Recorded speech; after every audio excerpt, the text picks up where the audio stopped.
गोष्ट सुरू होते नंदुरबारमधून. नंदुरबारमधील ऋतुजा पाटील आता सगळ्यांसाठी नवीन राहिलेली नाही. मात्र ही ऋतुजा पाटील एका शिक्षकाची मुलगी आहे आणि तोही साधा सुद्धा शिक्षक नव्हे, तर तो आदर्श शिक्षक होय. 2023-24चा आदर्श शिक्षकाचा पुरस्कार हिच्या वडिलाला मिळालेला होता आणि हाच आदर्श शिक्षक स्वतः पेपर फुटीमध्ये सहभागी होतो, पेपर फोडतो, त्याच्या मुलीकडे देतो आणि मुलीकडे दिल्याच्या नंतर ती वेगवेगळ्या लोकांना पाठवते, वेगवेगळ्या लोकांसोबत चॅट करते.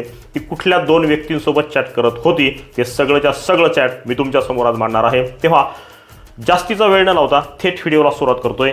नमस्कार, मी एस.आर. पवार आणि आपण पाहत आहात सीधी बात नो बकवास. बाकीची बडबड न करता मी थेट व्हिडिओला सुरुवात करतोय, चॅटला सुरुवात करतोय. चॅटमध्ये काय काय आहे त्या चॅट अर्थात माझ्याकडे आता उपलब्ध आहेत, मोबाईलमध्ये उपलब्ध आहेत, त्या सविस्तर मी तुम्हाला सांगणार आहे, मांडणार आहे. सर्वप्रथम ती तिच्या बॉयफ्रेंडला या ज्या प्रश्नपत्रिका भेटल्या होत्या तिला, त्याचे जवळपास तब्बल 25 फोटो ती तिच्या बॉयफ्रेंडला पाठवते.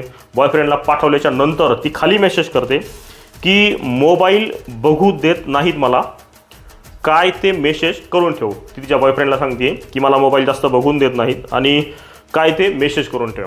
आणि त्याच्यानंतर ती बॉयफ्रेंडला 22 मार्च 2026ला काही मेसेज करते जे आत्ता व्हायरल आहेत, व्हॉट्सअपवरती आहेत.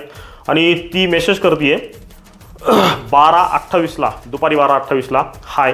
त्याच्यानंतर ती खाली मेसेज करते त्याने हे क्वेश्चन्स दिले होते, त्यामधून 78 क्वेश्चन्स आले होते, ते मी कन्फर्म सॉल्व केले आहेत. म्हणजे ती सांगते की 78 प्रश्न मी सोडवले आहेत. जेवढे सगळे प्रश्न आलेले होते त्यातले 78 प्रश्न हिनं सोडवलेले आहेत. त्यांना सोडून दुसरे एक्स्ट्रा मी 13 सॉल्व केले आहेत. म्हणजे अजून तिने 13 सोडवले आहेत जे तिला आलेले नव्हते. असे टोटल मी 91 सॉल्व केलेले आहेत. म्हणजे तिने एकूण 91 प्रश्न सोडवले आहेत. 77, 78 कन्फर्म सॉल्व केले आहेत मी. आता याला डिवाईड करून घे 2ने, म्हणजे याला डिवाईड कर 2ने, अशा पद्धतीनं ती सांगते. त्याच्या खाली ती सांगते दादू भेटला होता आत्ता गेटच्या बाहेर, बोलले त्याच्यासोबत. त्याच्यानंतर अजून एक ती खाली मेसेज करते बॉयफ्रेंडला, त्याला बोलले मी मोबाईल जमा होता. त्याच्यानंतर तिचा बॉयफ्रेंड तिला रिप्लाय करतोय ओके, क्वेश्चन पेपर भेटतील असेल तर चेक करून घे. म्हणजे आता जो रिअल क्वेश्चन पेपर आलेला आहे आणि तो आणि तिचे अगोदरचे प्रश्न होते ते चेक करून घे, अशा पद्धतीचं जे हे आहे, चॅटिंग आहे ते त्यांचं झालेलं आहे. तिला बॉयफ्रेंडला हा फोटो टाकलेला होता. हे जे सगळे प्रश्न होते ते बॉयफ्रेंडला टाकले होते आणि बॉयफ्रेंडने सुद्धा त्यावरती बरेचसे रिप्लाय केलेले आहेत. तिनेही त्याच्यावरशी संवाद साधलेला आहे, किती प्रश्न आले, कशा पद्धतीनं आले, हे सगळं चॅट तुम्ही स्क्रीनवरती पाहत आहात. हे झालं एका व्यक्तीसोबत. म्हणजे तिचा जो बॉयफ्रेंड होता त्या बॉयफ्रेंडला तिनं जे डिटेल सांगितलेले होते आणि डिटेल सांगितल्याच्या नंतर त्यांच्यामधलं जे संभाषण होतं ते मी तुमच्यासमोर मांडलेलं आहे. त्याच्यानंतर तिनं अजून एका व्यक्तीशी संपर्क केलेला होता. ती तिची मैत्रीण होती, TCS कंपनीमध्ये तिची जी सहकारी होती, त्या सहकारी मैत्रिणीसोबत सुद्धा तिनं काही संवाद साधला होता आणि त्या संवादाचे काही अपडेट आपल्यापर्यंत आलेले आहेत. तुम्ही स्क्रीनवरती आत्ता पाहू शकाल. ही मेसेज टाकतीये, तिची मैत्रीण अगोदर मेसेज करते हाय, नंतर तिला हाय करते, कशी आहेस, मस्त, तू कशी आहेस. त्याच्यानंतर तिची मैत्रीण मेसेज करते की रिझाईन केलं का तू TCSमधून. तर ही म्हणते हो. भेटला का कुठे जॉब. तर ही जी ऋतुजा आहे ती सांगते अगं माझी ड्रग इन्स्पेक्टरची एक्झाम चांगली गेली आहे. म्हणजे ही कन्फर्म सांगते की माझी ड्रग इन्स्पेक्टरची जी एक्झाम झालेली आहे ती MPC थ्रू, ती माझी चांगली गेलेली आहे. तर तिची मैत्रीण म्हणते अच्छा, अगं तो पेपर तर खूप हार्ड असतो. म्हणजे तिला मैत्रिणीला किंवा आपल्या सगळ्यांना माहीत असतं की हा पेपर फार हार्ड असतात. ती सांगते की अगं तो पेपर तर खूप हार्ड असतो, एवढा स्टडी कसा केला. म्हणजे तिला माहीत आहे की हिचं अभ्यासामध्ये लक्ष नाही किंवा जॉब करत असल्यामुळे ती इतका अभ्यास करू शकत नाही. आणि मग तू इतका स्टडी कसा काय केलास. मग ही जी ऋतुजा आहे ती सांगते स्टडी नाही ग, आणि एक इमोजी टाकते ती हसण्याचा, म्हणजे काहीतरी हसून तिला सांगायचं आहे. मग तिची मैत्रीण विचारते की जर मग स्टडी नाही केला तर मग तिच्या पुढे सांगते एवढा, परत ती विचारते एवढा स्टडी कसा काय केलास. तर ही सांगते स्टडी नाही ग. मग तर आता ही सांगते अरे कोणाला सांगू नको, मला आधीच क्वेश्चन पेपर भेटले होते. आता ही मैत्रीण विचारते की कसं काय, म्हणजे आधी क्वेश्चन कसे काय भेटलेले होते. आता त्याच्यानंतर ही ऋतुजा सांगते बोलतील आता आता ते नाही सांगू शकत, म्हणजे जे प्रश्न भेटले होते ते कसे भेटले, काय भेटले हे सांगू शकत नाही, अशा पद्धतीने ती मेसेज करते. तर तिची मैत्रीण आग्रह करते, काय आग्रह करते की सांग ना, मी कोणाला सांगणार नाही.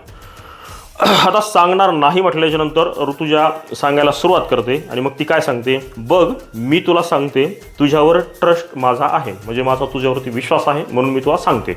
काय सांगते, कोणाला सांगू नको, ऑफिसमध्ये पण कोणाला सांगू नको. आता एवढं सांगितल्याच्या नंतर ऋतुजा, मी तुझ्याबद्दल कधी बोलले का कोणाजवळ, असं बोलल्याच्या नंतर एक विश्वास बसतो. विश्वास बसल्याच्या नंतर ती तिच्या मैत्रिणीला पुढचे सर्व काही अपडेट देते, ती कशा पद्धतीने. आणि त्याच्यानंतर मग तिची मैत्रीण तिला विचारते की हे कसं शक्य आहे, किती कसं काय मिळाले वगैरे वगैरे. तर ती सांगते की मी जवळपास 50 लाख रुपये एवढी रक्कम मोजलेली आहे आणि मोजल्याच्या नंतर मला ते जे क्वेश्चन पेपर आहे तो मिळालेला आहे. त्याच्यानंतर ती एका अकॅडमीचंही नाव घेत आहे, ती जी कौटिल्य अकॅडमी आहे त्याच्या थ्रू आम्हाला भेटलेले आहेत. त्याच्या सरांचंही नाव घेत आहे, सरांनी कसे पेपर फोडलेले आहेत, यापूर्वीही बरेचसे पेपर फोडलेले आहेत, हाही खुलासा ते करते. अशा पद्धतीनं डिटेल हे विश्लेषण आणि हे चॅट आपल्यासमोर आले आहेत, सगळ्यांच्या समोर आले आहेत, आत्ता व्हायरल आहेत. त्यानंतर ती जी मैत्रीण आहे TCS मधली, तिच्यासोबत ती अजून बोलते आणि पुढे अजून सांगते की पप्पा बोलले मयूर ठाकरेला आता काही बोलू नको म्हणे, घरीसुद्धा नको सांगू, कारण म्हणे मी माझ्या सख्या भावाला सांगितले नाही म्हणे, म्हणजे मी माझ्या भावाला सुद्धा सांगितलेलं नाही असं तिचे पप्पा बोललेले तिला. त्याच्यानंतर ती पुढे अजून सांगते की माझ्याकडे पैसे नाही म्हणून जे ऑन जमले ते त्याच्या लग्नासाठी जमवले होते म्हणे, म्हणजे त्याच्या कोणाच्या तरी लग्नासाठी, मयूरच्या लग्नासाठी जमवलेले होते, अशा पद्धतीने तिचे वडील तिला सांगतायत. पण या कामाचं पण काही खरं नाही, कधी बी काही होऊ शकतं, कधी स्टे लागून जाईल किंवा अजून कट ऑफ हाय जाईल किंवा इंटरव्ह्यू नाही निघले तर काय, कुठे बोलू नको म्हणे. म्हणजे ती सांगते की ह्या कामाचं काही खरं नाही, जे पैसे भरलेले आहेत ते भरायला आहे याचं सुद्धा काही खरं नाही, असे तिचे वडील तिला सांगतायत. त्यानंतर अजून आहे की मला हे सांगून दिलं यावर विश्वास ठेवू नको म्हणे, तुझा जॉब चालू त्यावर लक्ष ठेव, म्हणजे जो जॉब चालू आहे त्याच्यावरती पण लक्ष ठेव, हे सगळं पेपर वगैरे झालेलं आहे त्याच्यावरती जास्त विश्वास ठेवू नको, असं सुद्धा तिच्या वडिलांनी तिला सांगितलेलं होतं. त्याच्यानंतर देवाची इच्छा असेल तर होईल, नाहीतर विषय सोडून दे, अशा पद्धतीचं हे सगळं चॅट तिच्या मैत्रिणीसोबत तिने केलं आहे, मैत्रिणीला सुद्धा पाठवलेलं आहे. असा हा सगळा विषय आहे, असा हा सगळा प्रकरण आहे. विशेषतः ही एका शिक्षकाची मुलगी आहे, शिक्षकसुद्धा आदर्श शिक्षकाचा पुरस्कार मिळालेला आहे, 2023-24चा पुरस्कार त्या शिक्षकाला मिळाला आहे. आणि तरीसुद्धा हा शिक्षक अशा पद्धतीने पेपर फोडतो आहे. वर्गातील गोरगरीब मुलांच्या भविष्याशी हा जणू काही खेळ आहे.